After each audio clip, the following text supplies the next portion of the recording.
Hoje eu vou dar 5 dicas para você ser aprovado em concurso de professores, mesmo que você tenha poucas horas de estudo.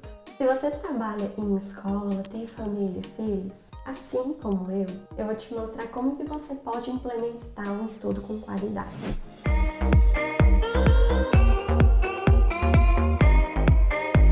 Lembra, se você tem 2 ou 3 horas por dia, mas faz um estudo com qualidade, você vai ter mais efeito da pessoa que estuda 5 horas de forma desorganizada e aleatória, certo? Então vamos para o passo 1. O passo 1 é organização. Para você ter organização, é essencial para aquelas pessoas que têm pouco tempo de estudo no seu dia a dia, que tem uma rotina organizada. É importante a pessoa ter hora para levantar, para trabalhar, para cuidar da sua higiene, cuidar dos filhos, tem que trabalhar. Então, se você estiver na escola, trabalhe lá, faça o seu melhor, seja produtiva. Quando estiver em casa com o seu filho, seja a melhor mãe que você pode ser, ter um tempo com qualidade. Agora, se você for estudar, não vai ser um estudo michuruca, mas vai ser um estudo com qualidade. Mesmo que você tenha 1 ou 2 horas por dia, 3, não sei, você vai fazer um estudo com qualidade. Então, nos próximos passos eu vou te falar como que você vai fazer esse estudo com qualidade. Então, passo 1, tenha uma rotina bem organizada, com hora para tudo. A prioridade agora da sua vida é a sua família, o seu trabalho e o seu processo de estudo. Dica extra, nesse momento, durante o estudo, você vai ser muito julgada ao dizer não para as pessoas. E aí aquelas pessoas que resistem com a culpa de dizer não para os outros serão aquelas que serão aprovadas, ok? O segundo passo é para aquelas pessoas que têm pouquíssimo tempo até a sua prova. O edital já foi publicado, a pessoa está estudando, começando a estudar agora, tem pouco tempo para estudar por conta da sua rotina. O que você vai fazer? A estratégia é você pegar um edital verticalizado que consta as disciplinas e conteúdos do seu concurso, fazer essa distribuição das disciplinas na sua semana, e esse passo eu falo no vídeo como recomeçar os estudos para 2023, como estudar da forma certa. Vai fazer essa distribuição e quando você for fazer o cronograma de estudos, que é especificar o conteúdo que você vai estudar em cada disciplina, você vai enumerar, você vai fazer um reordenamento desses conteúdos, porque geralmente eles colocam, por exemplo, conhecimentos pedagógicos específicos. Tópico 1, relação educação-sociedade. Tópico 2, tendências. Tópico 3, história da educação. Mas vamos imaginar que você já domina muito tendências, relação educação-sociedade, mas história da educação é um conteúdo que você tem mais dificuldade. Então você vai reordenar colocando número 1, história da educação. Tópico 2, tendências, eu tenho mais facilidade do que educação e sociedade. Então vai ser o tópico 2. Aí eu deixo o tópico 2 para educação e sociedade. Então você vai reordenar os conteúdos da sua disciplina e quando você for montar o cronograma de estudos, você vai dar prioridade para esses conteúdos mais difíceis. Por que você vai fazer isso? A maioria das pessoas deixam os conteúdos mais difíceis ou que não dominam lá perto da prova. Só que é um erro grotesco fazer isso, não é estratégico. Por quê? Você vai ter mais facilidade de acertar questões que você domina, do conteúdo que você domina. E para você ser aprovado, você precisa dominar tanto os conteúdos que você tem facilidade, quanto aqueles que você tem dificuldade. Então, o foco no início do seu processo de estudo é estudar os conteúdos mais difíceis. E foi isso que eu fiz no meu concurso. Eu tinha muita dificuldade em direito administrativo, muita. O que eu fiz? Eu deixei na minha semana, no início da semana, direito administrativo, português, conhecimentos complementares, que no meu concurso também tinham, que são conteúdos gerais para professores também.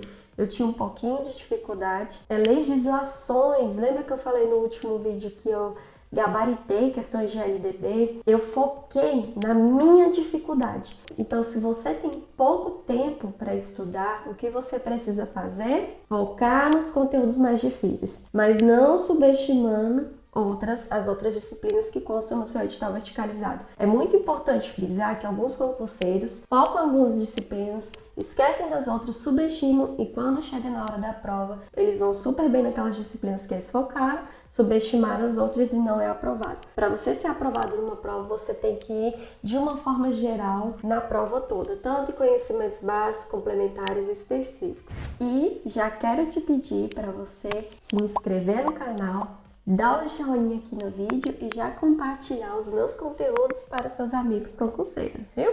Conto com a sua ajuda para a gente poder equilibrar a nossa relação. Eu estou sempre trazendo conteúdos de qualidade, todo o meu processo de estudo que eu fiz para ser aprovada e também as experiências dos meus mentorandos. Então faz agora, clica no joinha, se inscreve para você não esquecer. Passo 3 para você ser aprovado em concurso de professores, mesmo tendo pouco tempo de estudo. No passo 3, é importante você utilizar várias estratégias de memorização, várias estratégias de técnicas de estudo que sejam eficientes. Quais são elas? Montar mapas mentais, mas é importante colocar que nos mapas mentais você só vai colocar palavras-chave, sabe? Tendência tradicional. Puxa o tracinho, coloca os autores que estão representando essa corrente, coloca o significado e é isso. Não dá para você montar um texto em cima da tendência tradicional porque você não tem muito tempo. Agora, se você tem muito tempo, você pode aprofundar mais um pouquinho. Mas os mapas mentais, os resumos, geralmente é para você colocar aquilo que é essencial, sabe? Você colocando o que é essencial daquilo que você estudou e fazendo as revisões você vai ter resultado e vai se lembrar. Agora, se você tem pouco tempo, Tainá, eu só tenho 2 horas para estudar. O que é que eu faço? 1 hora para estudar. Eu vou contar uma estratégia que meu marido utilizou para ser aprovado no concurso dele. O concurso dele, alto nível, super concorrido, porque o salário é bom. Então, ele concorreu, assim, pessoas que estudaram em escolas particulares, que estudaram nos Estados Unidos, sabe? E eu e meu esposo, nós somos alunos de escola pública, então a gente sabe que a concorrência é diferente, mas isso não impediu dele ser aprovado. O que ele fez? A prova dele, o edital, era gigantesco. Ele tinha pouco tempo, ele já estava estudando há algum tempo. O que ele fez? Ele fez a impressão dos PDFs ou daquele material extra que o professor deixa na videoaula, e aí ele fazia a impressão e aí escrevendo o essencial das informações daquele conteúdo no próprio material e fazia a revisão por meio desses materiais impressos. Lógico, ele não só fazia impressão não, ele ia fazendo as anotações dele daquilo que ele tinha entendido, algumas palavras-chave, sublinhava, passava marca-texto e complementava esse material. Mas veja bem, essa estratégia é para somente aquelas pessoas que têm pouco tempo. Se você tem muito tempo, tu pode fazer as coisas direitinho e sistematizar o seu mapa mental, tá bom? Então foi uma estratégia que deu super certo para ele, tinha pouco tempo, ele pegou o que era essencial dos conteúdos e foi aprovado no concurso dele de CFPO, que é um concurso de oficial da PNDF. O quarto passo para você ser aprovado, para você implementar um estudo de qualidade, você precisa ir além da teoria. Então, em algum espaço do tempo, você precisa fazer exercícios. O que eu fazia quando eu estava estudando para concurso? No meu horário de almoço, às vezes eu pegava o que é concurso no meu próprio celular e ia fazendo questões. E aquelas questões que eu errava, eu fazia anotação corrigida em post-its ou em flashcards ou em bloquinhos, sabe? Para eu poder ir revisitando. Então, era um estudo reverso. Eu trabalhava às 8 horas, eu estudava à noite. Então, essa estratégia era para ampliar o meu tempo de estudo. Então, na hora do almoço, em vez da fofoca pedagógica, eu ia estudar numa salinha vazia, ia fazendo as questões, mas eu não fazia as questões por fazer. Eu fazia a anotação das questões que eu errava corrigida. Veja bem, eu não anotava nenhum conceito errado nos post-it, não. Somente as questões corrigidas e conceitos que constavam nos comentários, principalmente porque concursos, que às vezes os concurseiros colocam de onde o examinador tirou a questão, o conceito de algum autor, o livro, eu fazia essas anotações. Então era um estudo reverso bem pontual e eu revisitava esses post-its sempre que eu tinha um momento. Por exemplo, às vezes eu estava lá no banco, aí eu pegava esses post-it com essas informações dessas questões e fazia uma revisão. Então eu não tirava esse post-it, eu formava vários bloquinhos de questões, tá bom? Então essa é a minha estratégia bem legal, você não vai se arrepender de implementar. E o quinto passo, mantenha um equilíbrio emocional. Gente, e essa parte eu vou falar bastante sobre isso aqui no canal. O tanto que o emocional, o equilíbrio emocional é importante para você ser aprovado. Eu lembro que quando eu fiz mentoria, o mentor trabalhou bastante isso, porque 80% é seu emocional, 20% é aquilo que você estuda.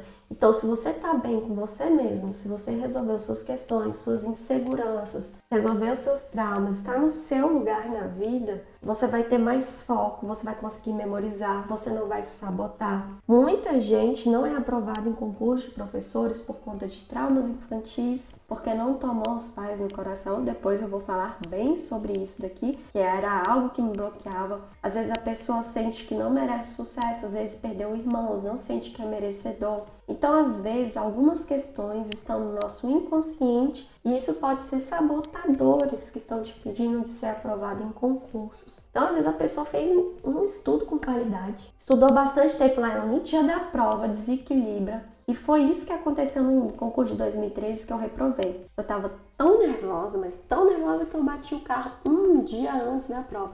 Agora pense, como que eu fui fazer a prova? E no meu concurso de 2013, a banca foi IBFC.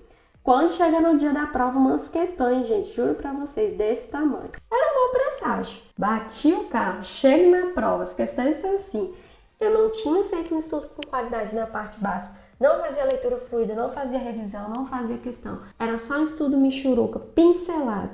Eu já estava insegura. Não fui aprovada e não deu resultado. Então, naquela época eu estava com muitas questões emocionais para resolver. E aí depois que eu procurei ajuda em 2014, fiz essa ressignificação da minha história, com a minha vida. Ninguém tem família margarina, mas a nossa história, se a gente não está bem com a nossa história, com a nossa origem, de onde a gente veio, se a gente não ressignificou os nossos traumas infantis, possivelmente isso vai impactar no seu processo de estudo, no sentimento de não merecedora, de se sabotar no dia da prova, de você fazer tudo que é preciso estudar muito no dia da prova, nunca, sempre na trave. Então eu quero depois fazer um vídeo só falando sobre isso, para vocês compreenderem o tanto que isso impacta, não só no nosso sucesso no trabalho, mas no sucesso de outras áreas da vida. Então, é importante a gente ter equilíbrio emocional, justamente para a gente poder administrar. Se você tem pouco tempo de estudo, às vezes vem a insegurança,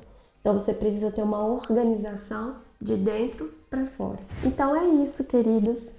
Essas foram as 5 dicas para você que tem pouco tempo de estudo, que é mamãe como eu. A gente precisa saber administrar bem o nosso tempo, dizer não e focar naquilo que é essencial na nossa vida. Lembra, o essencial é simples. Agora me conta, você acha que o emocional tem te atrapalhado na sua aprovação para concursos? Já escreve aí nos comentários a sua história. Comigo eu bati o carro. E com você, o que aconteceu? Brigou com os familiares, com seu marido? Adoeceu na semana da prova? Me conta aí que eu quero conhecer a sua história. Antes de finalizar, continua aí, já clica no próximo vídeo que eu vou te falar o segredo que me fez ficar nas primeiras colocações do meu concurso. O meu concurso tiver mais de 30 mil inscrições e eu fiquei nas primeiras colocações, tanto como efetiva, como em 4º lugar no contrato temporário. Te espero no próximo vídeo.